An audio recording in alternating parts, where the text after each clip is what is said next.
Hi, everyone. We'll just wait a couple of minutes while everyone filters in.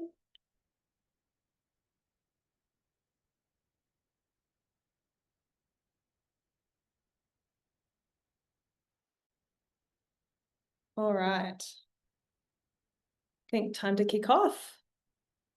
Hi, everyone. Thank you for coming along to today's session, AI in Finance, what top CFOs are doing differently in 2025.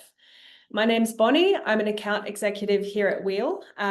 Just want to run through some quick housekeeping notes for you. So before we get started, I'm sure you've all joined a lot of these in the past, and it will be run quite similarly, but we want today to be interactive. So please feel free to jump in and ask your questions. To do that, we just ask that you use the chat function. You'll find that in the bottom panel of the webinar screen. You can also use the Q&A function, and we will answer them throughout the session, but we've also got time at the end allocated to Q&A. All right. Are there some slides to be shared?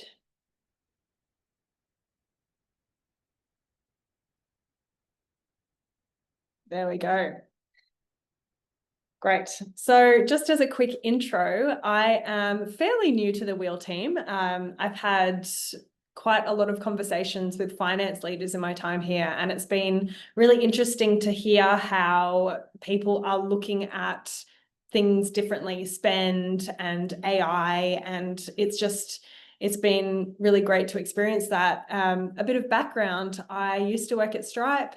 I've also worked at HubSpot, and I had my own business as well, which I've sold now. Now, in my own business, I was frequently coming across challenges relating to spend and had no idea how to manage it. It was just, as the business grew, it was becoming more and more cumbersome. But then I came across Weel, and it absolutely changed my life. So I am very, very excited to be here working with Weel today. It is a fantastic company. Damon, could you share a little bit about yourself and your role at Weel? Yes, so great to meet everyone. Damon Hauenstein. My role, CFO and COO at Weel. My background before this role was investment banking at Citigroup. So I spent just over a decade there helping businesses, CEOs, CFOs, boards on their strategy and advising them through some of their most important decisions.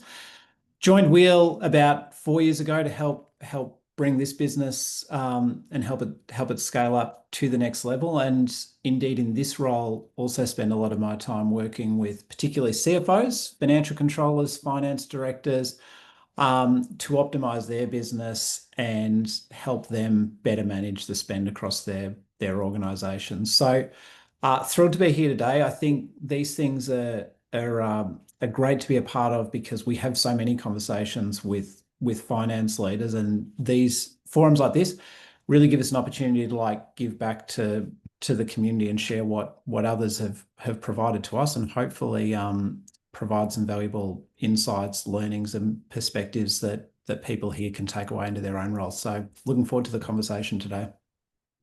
Thanks, Damon.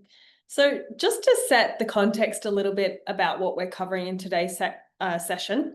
So AI, as we all know, it's getting a lot of attention at the moment, and I think in particular in the finance world, interest is high, but adoption we're seeing is still relatively low, and teams are still trying to figure out how to get started using it. So today in the session, we're going to unpack some of the key insights that we've taken from our latest research piece. And then we're going to explore a few practical and low-lift ways that you can apply these to your organization.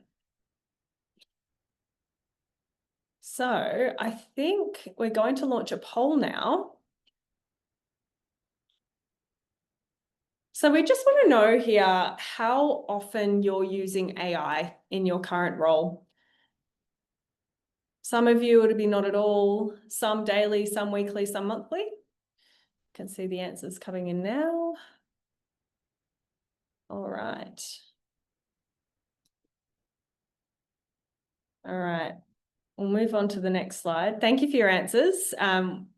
That's great. So it looks like we've got There's a pretty big split across the board. It's almost 20% of you, not at all. 30% are using it daily, 25% weekly, 25% monthly. So there you go. We've got a lot to cover off today, and this will appeal to everyone.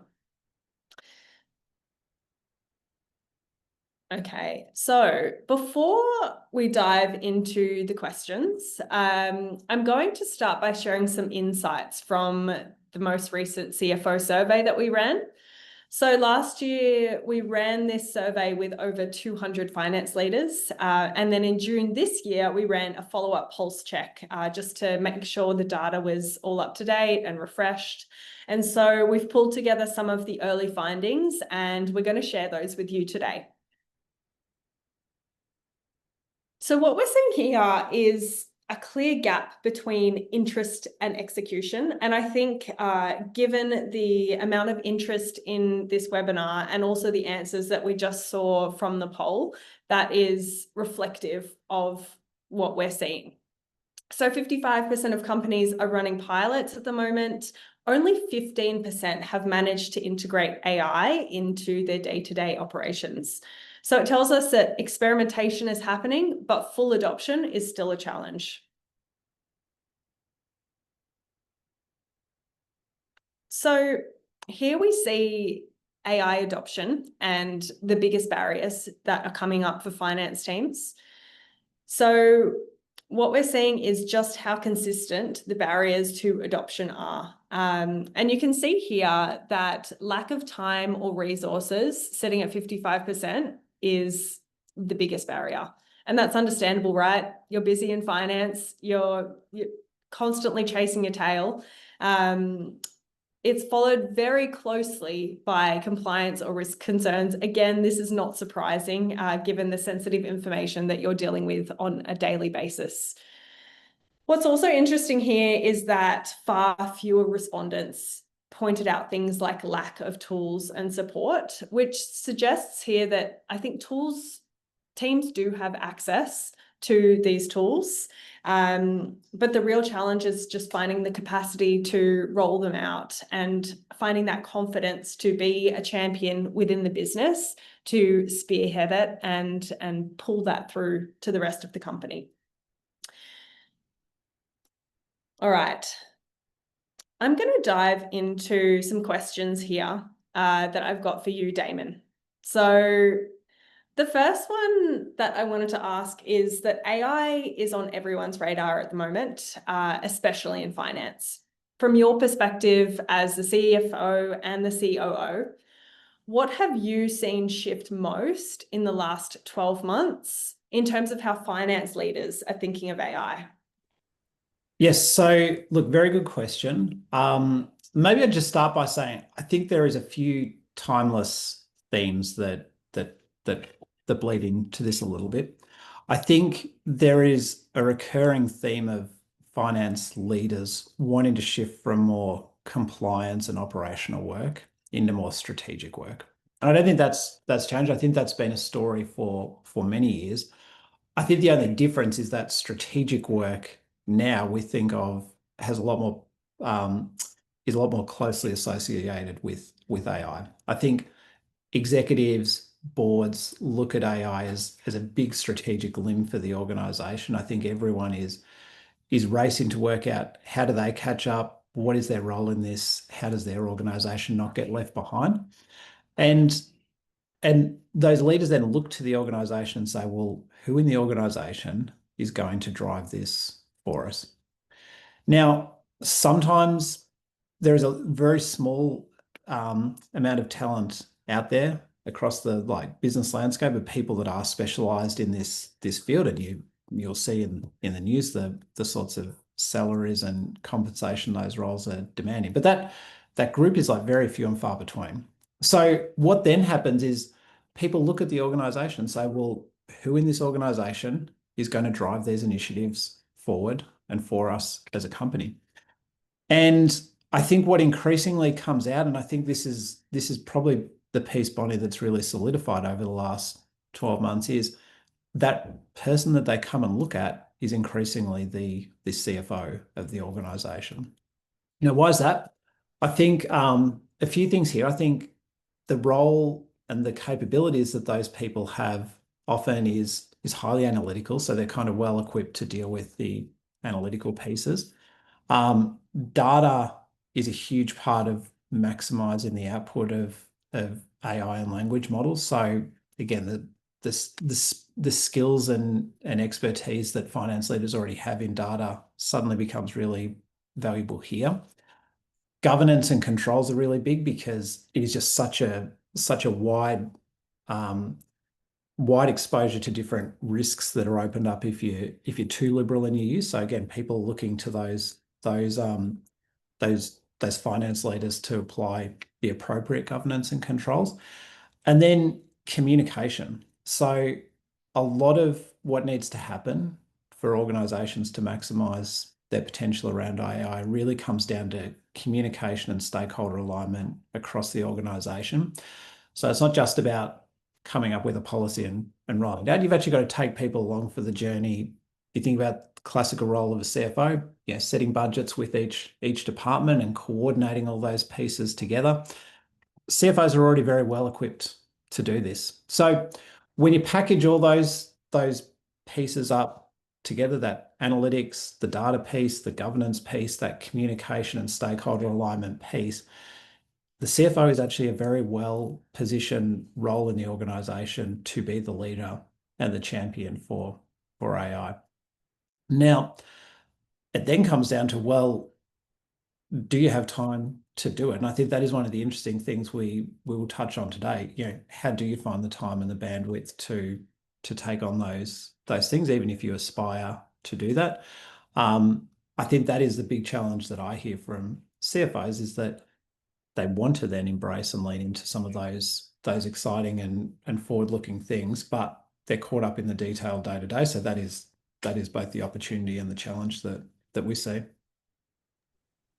So just on that, Damon, you mentioned that finance leaders are struggling to find time to work on these projects outside of their business as usual operations. Do you have any practical tips for kind of setting that time aside or being able to prioritize projects like this for business optimization? So look, it's a hard problem to solve, and I don't think anyone fully solves it so much as people get better at it over time. Um, I think, one of the things we didn't share in some of the polling work we've done previously when we've gone and asked people this is it is probably common across almost every CFO we go and talk to, that they aspire to spend more time on strategy, spend more time speaking to customers, and spend less time on operations and compliance matters. But they all feel like they're spending too much time on the operational and compliance side. So, what are the better ones? What are the best ones, doing to try and reverse this? I think it comes down to how much of the compliance and operational pieces of the role you are able to automate.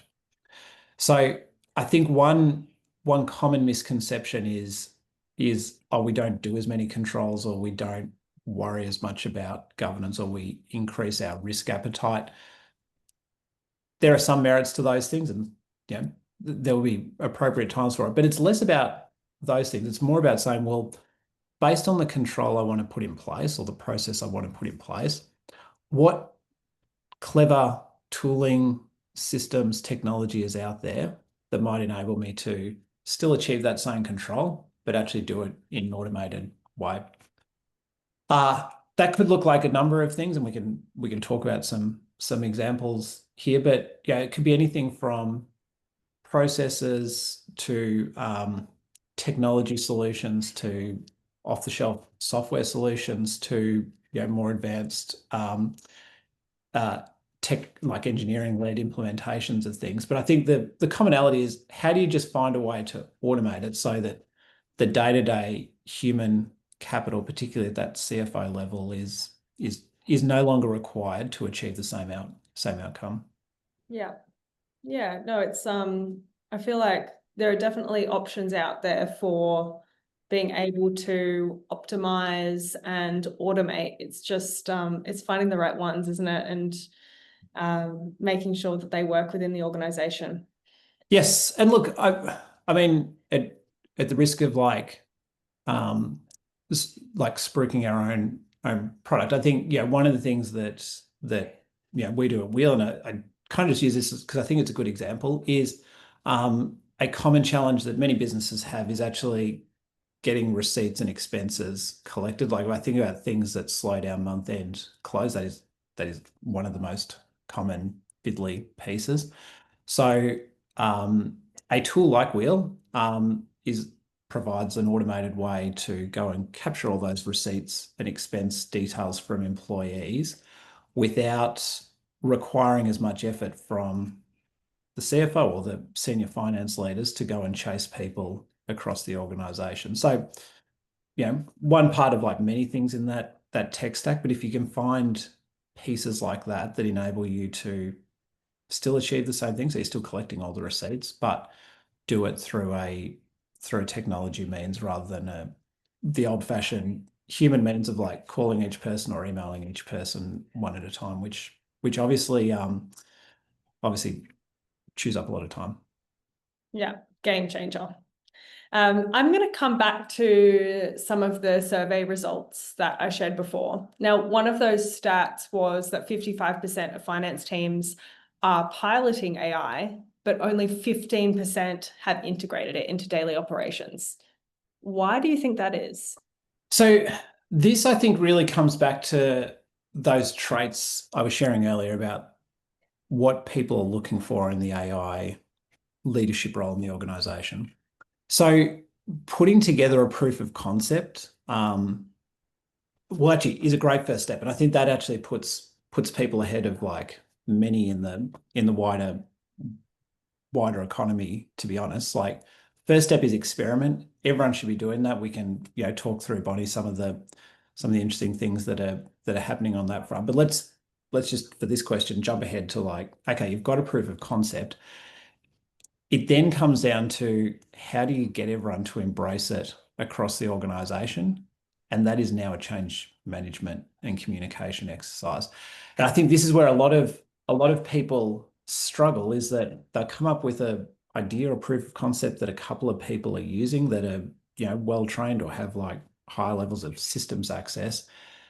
They then get stuck on how do I deploy this across the whole organization? Because that now requires you to think through governance around data, like who has access to it. It requires you to go and train people. It requires you to put people's concerns at ease. There's certainly there's the bright and rosy story about everything AI will do. There's also some people that are a little bit skeptical about what it might mean, or just have general concerns. I think there's also like an education exercise that needs to happen across the organization just to get everyone like bought into the vision, the dream, how it will help make their lives better, or how it can help them become more efficient. So I would say that is the biggest gap. It's just bridging that communication piece in particular to affect change across the company. Yeah. Yeah. So I think that lends itself to the point that we saw in the survey, where the lack of time and resource was one of the big reasons why it wasn't rolled out, but then also the compliance and risk concerns as well. So on that point, how can finance leaders make sure that their teams are using AI safely and responsibly, and make sure they're not creating new risks for the organization? So I would say finance leaders actually have a lot of the skills to do this today. So if you think about it, probably the most sensitive piece of information in most organizations is payroll data. And, ordinarily, often split somewhere between finance and people teams, but I think, finance has to pay theirs each month. So finance teams are already sitting on such sensitive information and controlling the dissemination of that. And what I mean by that is you've got to make sure the right information still gets to the right person. So for example, in your case, Bonnie, you need to know your own payroll details, but you don't necessarily need to know everyone else's details across the wider business. So I think there is already familiarity with that concept. Now, if you then roll that up to large language model world, and what does that mean in that light? Different people across the organization will need different access and different exposure to information. And I think just thinking through and doing the planning around, well, what information is available to the public domain? What information is confidential just to people inside the company, but everyone in the company can have access to it? And then what information is only available to a small set of individuals?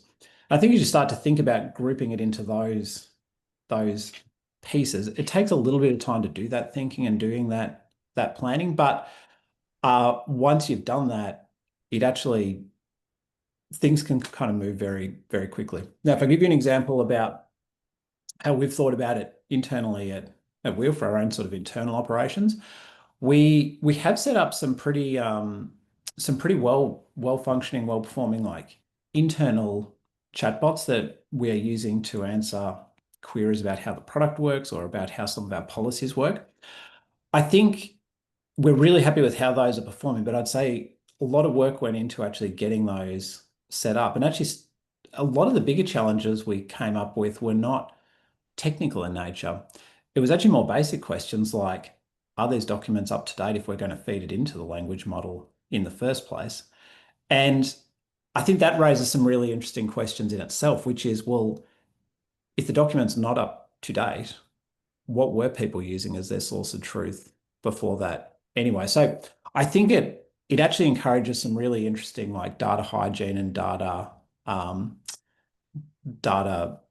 cleanliness concepts that I think make the organization better off anyway, but certainly speed things up in a language model world. We are now like doing some more advanced things around, feeding very specific context information into language models. I think that's where we get a lot more cautious and probably tread a little bit more carefully, because you start to deal with information that you may not want everyone to have. But I would say the tooling is out there. It's just the time to configure it, Bonnie, that is a challenge rather than there being a technical barrier to it. Yeah. And so from your own experience then, where do you see the realistic starting points for finance teams who are wanting to experiment with or roll out AI without blowing the budgets or overwhelming their teams? So I think the big misconception is it's expensive. Probably that is the first thing I would say. You can get a off the shelf subscription to ChatGPT, to Claude for less than $50 a month. Now, in a business context, relative to other business subscriptions and tools that people on this call will be familiar with, that is like very small money in the wider scheme of what the business spends.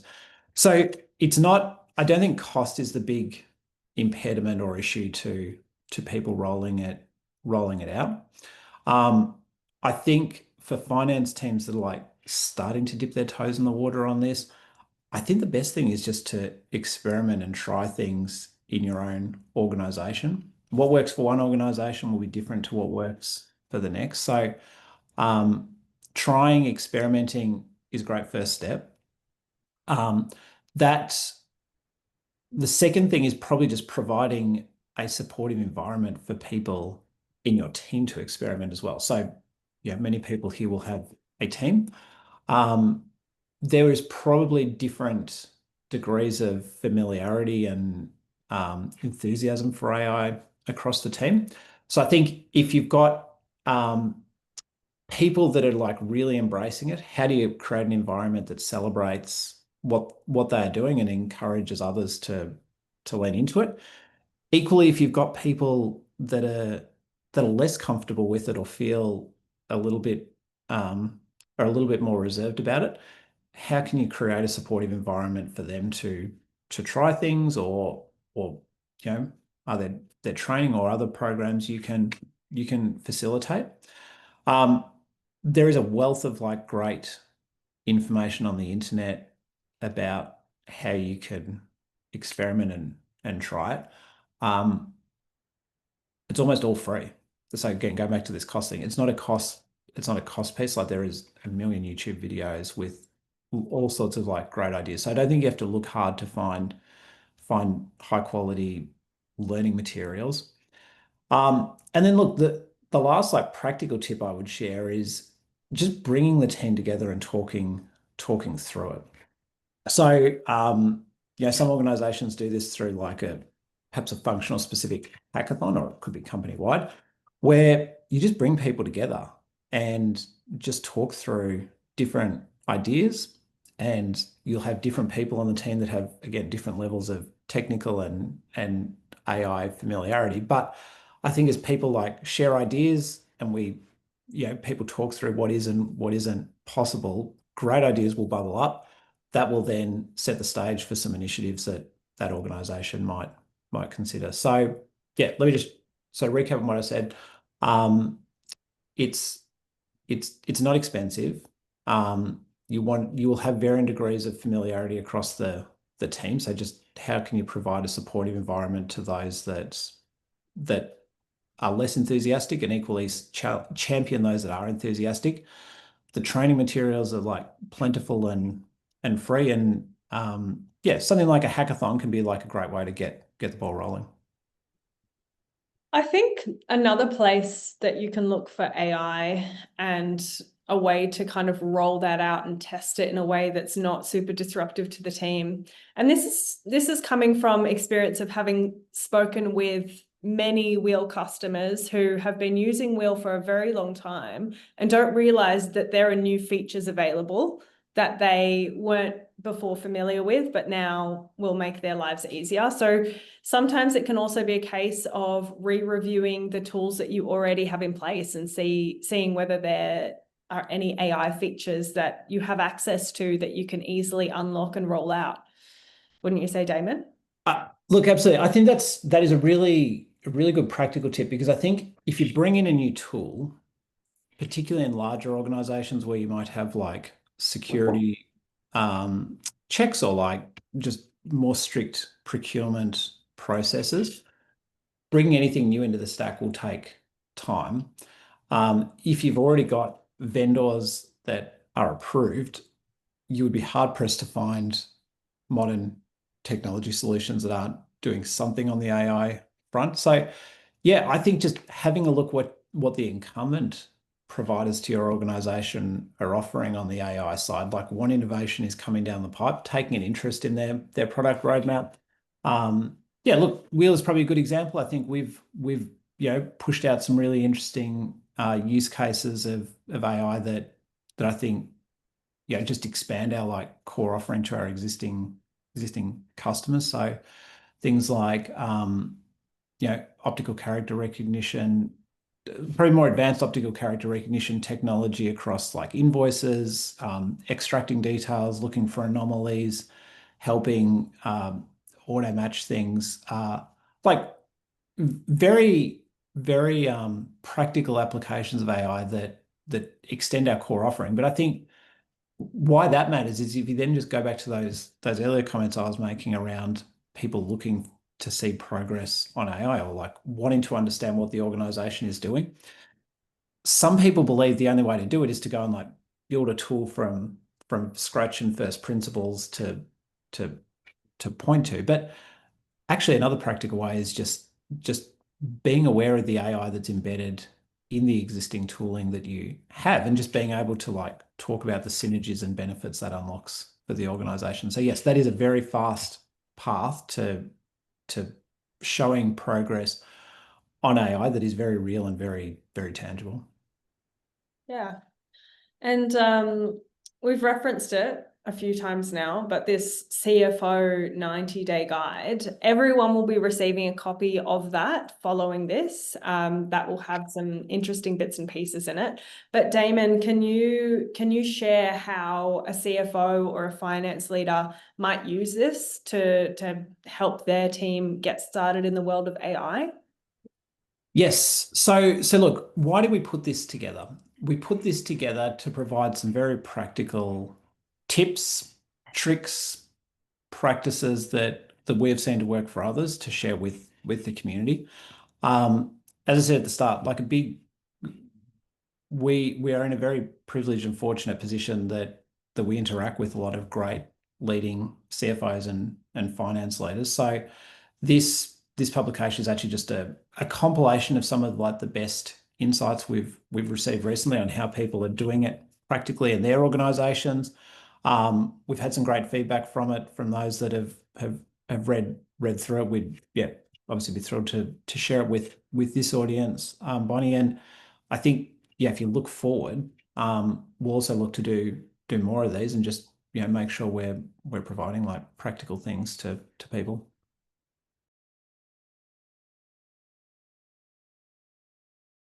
I went through the guide myself and I saw that it's actually got some AI prompts in there for finance leaders as well to share with their team and have a go, which, Yes. sometimes that's the hardest thing with AI, isn't it? Correct. And just going back to that piece about experimentation, like there's some practical prompts in there. People should try those, but it will probably just provide food for thought and like and kind of a launch pad to go and try other things more bespoke to your organization. So it certainly won't be like definitive for everyone, but it will just get you started on that journey of some practical applications. So I'm going to ask you a question here, which I'm sure it's on the minds of everyone on this call. It's certainly on my mind. But in the survey that we ran, 39% of respondents expect AI to impact roles and headcount in the future. Looking ahead, what role do you think AI will play in the evolution of finance? So I think it would definitely have labor market implications. I think it would be naive of any of us to think that wasn't the case. It is also true, I think, that it will create a lot of new opportunities. So I think one interesting parallel that I like to think about is if you go back to the 1980s when we moved from paper-based physical spreadsheets to digital spreadsheets like Lotus 1, 2, 3 and Excel as we know it today.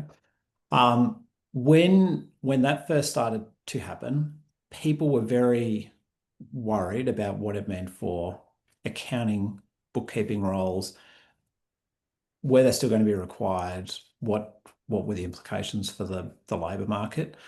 And I think we can obviously say this with the benefit of like hindsight and being in the future now. But what actually happened is people started doing far more advanced analysis and far more sophisticated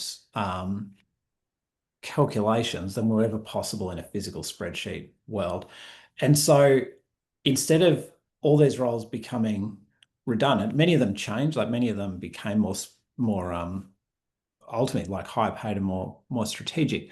But what actually happened is the role and the work changed and it became more value additive. I think we will see a similar thing play out on this front, particularly with the finance functions. I think a lot of the more administrative orientated tasks will start to fall away. But I think in their place, organizations will have new ideas, new analysis, new initiatives that they want to pursue. And I think a lot of those things will like naturally come through finance teams and others. And ultimately, organizations, if we look forward like 5 or 10 years, I think the sort of analysis and capabilities of organizations is going to be much more pronounced than what we see available today. Yeah, no, it's definitely exciting. I'm keen to hear, Damon, what are some practical applications of AI in your role and the Weel organization to make it run more efficiently? So what do we use? Look, the off-the-shelf language models are like super useful. Like I would use those daily. So that is just, it's nothing bad. That is like off the shelf, like ChatGPT, and off the shelf like Claude. Those two tools are like fantastic. Particular, and I think like particularly some of the newer things like the deep research functionality. People that haven't tried that, I think the potential of that and tools like it is enormous. Like the ability to like come up with a research topic or a task that requires pretty comprehensive analysis of like many different sources, and to be able to do that and get like full results in a matter of minutes is like, kind of blows the mind relative to where we were even 1 or 2 years ago. So look, that is a big one. The second one I would mention is is the AI that is embedded in a lot of the products. So most of like the software-based products I use today have some degree of AI in them. I'd say generally they're like for smaller things. I don't think they're like the whole interface has changed or anything, but it's often like for a very bespoke part of the product. I actually think on the whole, SaaS software providers have been pretty thoughtful about where they've integrated AI in the product, and that it's often just starting incrementally. So that's everything from like billing systems to CRM systems where there's just like sprinkles of AI that just make things a bit easier. Um, we use it in we use Google Workspace as our document source. I think just more advanced like spell checking and grammar things has been like a big lift. And then the other one that I see a lot of practical application for is just transcripts of meetings and calls. I think that one has been huge for like, it just used to be such a manual task to go and put those sort of insights together after those calls and meetings. That one I see huge like time savings across the organization. We're probably, I think, maybe 1, 2 years away from like the language models being able to do financial analysis accurately. I think there's like, it's come in leaps and bounds even in the last few months. So like some of the things Perplexity is doing with public market earnings and public company financials is super interesting. Some of the recent integrations that Anthropic has launched with all of the data providers they now integrate with from financial services. So I think roll forward 12 months, I think if you ask me that question again, I would have a very different answer. And I think it'd be much more deeply integrated with some of the financial analysis that we do. But I'd say today it's probably a little less on the financial analysis, more on the word-based activities. Yeah. No, it is interesting to see how things have evolved. I mean, having run my own business and previously chasing people for receipts and having to, go through and manually reimburse people as well. It was a nightmare until I found Weel. So yeah, I think there's a lot of AI out there that can make people's lives a whole lot easier and give you time back to focus on revenue generating activities and business growth as well. So like you said, a lot of opportunity there as well for growth. And I think embracing it is probably better than fighting it at this stage. It's not going away. I should look, that was probably some of the practical things. I think some of the like exciting experimentational things I've seen people set up and have been playing myself with some more advanced like workflow type automations, things like N8N and others, where people are starting to set up full like end-to-end workflows with like triggers, be it spreadsheets or like webhooks or otherwise, taking on like multi-step actions, and then storing or sharing those results. I think this particular part is like moving forward really quickly. And I think, yeah, there's lots of exciting things on on the internet generally around how people are using this and what they're experimenting with.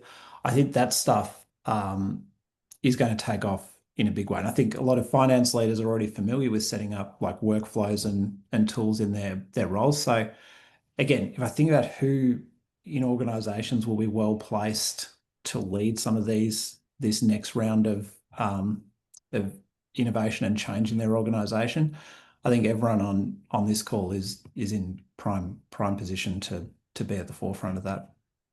Why do you think that is, Damon? Um, that they're at the forefront. Yeah. You mean? Yeah. Look, I just think it's there's going to be like so much demand for everyone to embrace this. I think if you just look at how quickly it's changed in the last couple of years, if it continues anywhere close to that trajectory, it will just be a step change in like how the economy is conducted. So no organization will want to be left behind in this transition. Every organization is going to look and say, how can I catch up? How do I not lose my footing in this transition?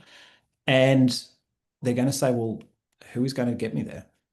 And for the reasons I shared at the outset, I think this group has the tools and capability. It's just about how much you can lean into it and how much you can set yourself up to be that person in your organization. So yes, definitely requires like trying to like find ways to automate a lot of the boring compliance operational parts of the role without um, without neglecting them. So finding a way to get that on a stable footing. And then, yeah, some of those things I shared, like just embracing it, acting as a leader, celebrating your team that is doing it, experimenting yourself, put some of those pieces in place. And it's almost like who better to drive that in the organization. Absolutely. Absolutely. Well, we're running out of time, so I think it would be good to throw over to the Q&A and answer any unanswered chat questions as well. So if you'd like to ask a question of Damon or myself, then pop that in the chat box or the Q&A section, and we will try and answer them.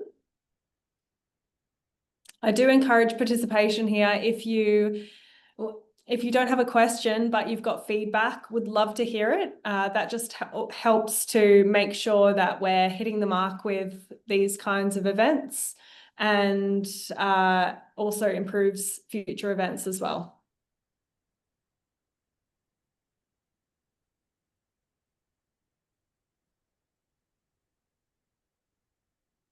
Everyone's shy.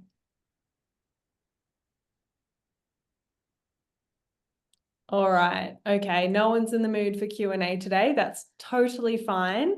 It was lovely having you all on the call today. We've got one quick poll just to close out the session. So it's just wondering, would you like to hear more about Weel?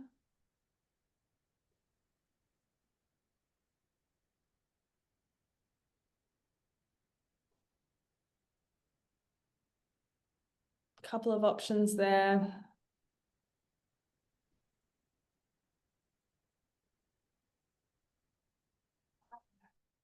Fantastic. Lloyd has asked, would be good to see some examples and show what you offer. Lloyd, I can reach out to you after this event and I can show you how Weel works and how it might be applicable. Dina has asked, what in your opinion makes for a successful AI ambassador? Damon?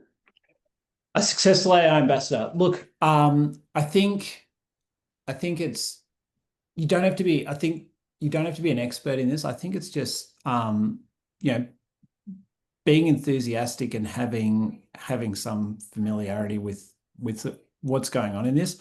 I think some of those points I shared earlier around what are the unique attributes, particularly if you're a finance leader, uh, Dina, like, just leaning into like what are the unique perspectives or things that you bring to the role? So actually, a technical person as an ambassador might lean on different skills in playing that leadership or ambassadorial role.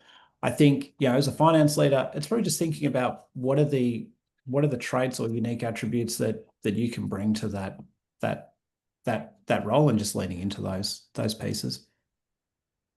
Damon, we've also got another question here from Jenny. How much effort should a CFO put into understanding how these tools can be built, especially when making prototypes or trying to get use cases approved in a smaller organization where there isn't necessarily the IT expertise? So I'd probably just go back to my earlier thing about just experimenting. I think a lot of the solutions today don't require deep technical expertise or understanding. Um, what you can do, off the shelf with some of the language models is pretty interesting. I think if if you find something that is working already from your prototyping, it's probably then a different discussion about how do I like scale this up. But if you're still at the point of like, I don't know what is possible, or I still want to explore the art of what is possible, I think generally you don't need a lot of technical team or expertise for this. Actually, that part I think is easier. So I'd probably not let the technical thing get in the way of experimenting and innovating um, early. I would cross that bridge when the time comes, when you've got something that's like a prototype that is working, like just using the off-the-shelf language models. If you've got something that is working with the off-the-shelf things on your desktop, then I would probably stare into the technical thing on how could I scale this up and operationalize it. We've got another question here from William Knott. Can the use of AI help support justifications during audit? So I I will not give a technical answer on this because I don't know what the accounting standards or the accounting body's opinion on this is where. But what I would say is, like, I think most things in this world are based on like reasonable assessment and reasonable judgment. So I think it's just a balancing act.